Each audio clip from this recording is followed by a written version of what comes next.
The European Union's recent moves to utilize the proceeds from frozen Russian assets have opened a Pandora's box of financial and legal risks, placing the Belgian-based securities depository, Euroclear, directly in Moscow's crosshairs. While the political motivations behind the EU's decision are clear, the potential economic fallout could be severe, creating a paralyzing risk for one of the world's most critical pieces of financial infrastructure. From an investment and financial stability perspective, the potential for Russian retaliation is not a distant threat, but a clear and present danger that could trigger a cascade of negative consequences across the European financial system. Understanding the specific vulnerabilities of Euroclear is crucial too. Appreciating the full magnitude of this high-stakes geopolitical gambit, the repercussions extend far beyond a simple tit-for-tat exchange, threatening to undermine the very principles of property rights and legal certainty that underpin the global financial order. Should Moscow choose to retaliate, the consequences for Euroclear could be both immediate and crippling. The most direct threat comes in the form of litigation and asset seizure within Russia itself. Euroclear, along with its extensive network of international clients who have investments in Russia, could find themselves entangled in a web of severe lawsuits initiated within the Russian legal system. This is not a theoretical exercise. Moscow's already demonstrated its willingness to employ its domestic courts to counteract Western sanctions. The Kremlin could easily orchestrate legal challenges that result in court orders to seize assets held by Euroclear or its clients within Russian jurisdiction. This would be a direct mirroring of the West's actions, creating a symmetrical but deeply damaging response.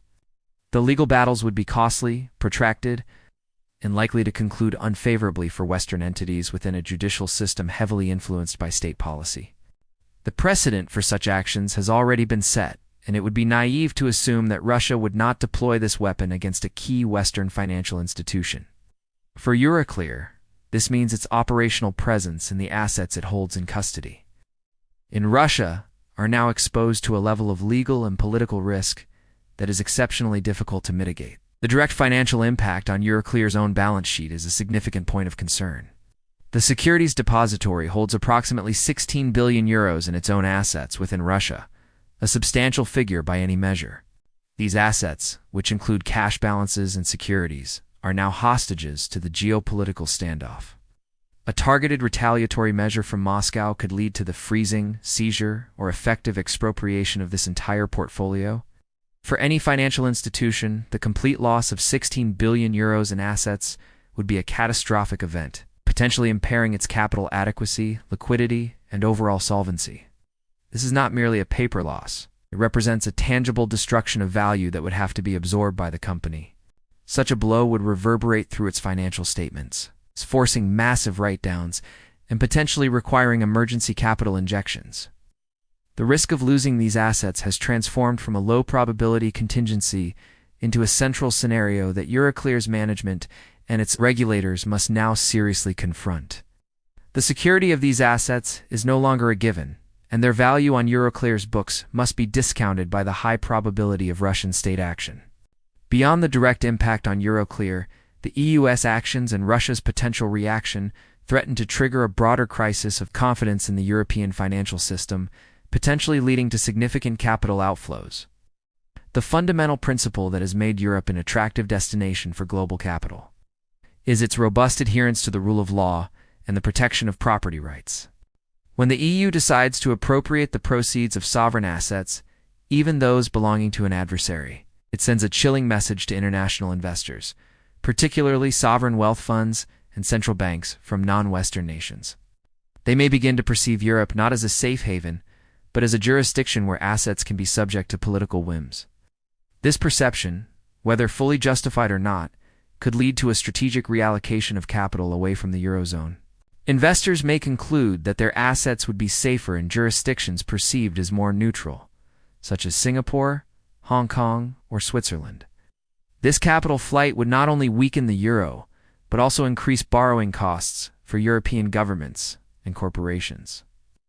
Several major European banks have already privately warned that they would be forced to reconsider their presence and move assets to safer jurisdictions if the EU proceeds to aggressively a clear signal that the financial industry is deeply unsettled by this precedent.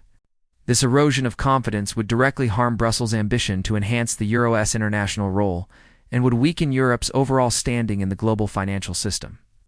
The pressure is also mounting on the Belgian financial system and the government itself. As the home jurisdiction for Euroclear, Belgium bears a disproportionate share of the legal and financial risk. Should Moscow decide to pursue litigation, it would likely target not just the institution but also the Belgian state for its role in enabling and supervising Euroclear's actions. The Belgian government could find itself named as a defendant in international arbitration cases, facing claims for damages that could run into the tens of billions of euros. In a worst-case scenario, if an international court or arbitration panel were to rule that the use of the Russian assets was illegal under international law, Belgium could be ordered to return the assets or provide compensation to Russia. Such a ruling would be a devastating blow to the nation's budget and its international reputation. This potential liability places the Belgian government in an incredibly precarious position.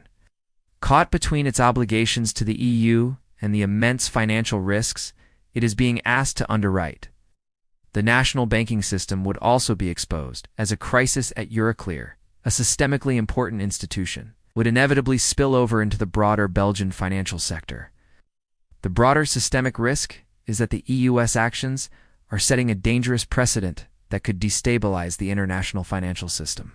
For centuries, the principle of sovereign immunity and the protection of state property have been cornerstones of international law, facilitating global trade and investment. By unilaterally deciding to use Russia's sovereign assets without the owner's consent, the EU is arguably interfering with property rights that are protected by long-standing international legal norms. This move could be interpreted by other nations as a signal that these rules are now optional, especially in times of geopolitical conflict. It creates a might-is-right environment where asset freezes and seizures become a standard tool of statecraft. This precedent could one day be used against the EU or its member states. One can easily imagine a future scenario where a dispute with another major global power leads to the freezing of European assets held abroad. Having set the precedent themselves, European nations would find their arguments against such actions significantly weakened. This erosion of legal norms introduces a new layer of political risk into all cross-border investments, making the global financial system more fragmented, less predictable, and inherently more unstable. Finally, the escalating situation poses a direct and existential threat to Euroclear's core business operations. The institution has already been forced to make significant financial provisions and has recorded a substantial impact on its earnings due to the complexities arising from the frozen Russian assets. The decision to divert the proceeds from these assets introduces a new and more volatile variable. International financial institutions, which rely on custodians like Euroclear to safeguard their assets, will be forced to reassess the operational risk associated with the depository. They may question whether Euroclear can continue to act as a neutral, legally firewalled intermediary when it is so deeply enmeshed in a geopolitical conflict. This could lead major banks and asset managers to reduce their exposure to Euroclear, shifting their custody business to other providers in different jurisdictions. Such a shift would represent a fundamental threat to Euroclear's business model, which is built on trust, neutrality, and legal certainty. In light of these multifaceted and severe risks, it is no surprise that Belgium, their calls for specific, EU-wide safeguard mechanisms to share the enormous legal and financial burden, are not merely procedural requests. They are a stark warning about the potentially catastrophic consequences of the EU's current path.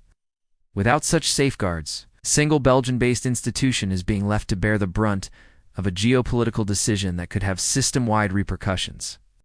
The ultimate cost of this policy may not be measured in the billions generated from frozen assets, but in the trillions lost through diminished trust and stability in the European and global financial architecture.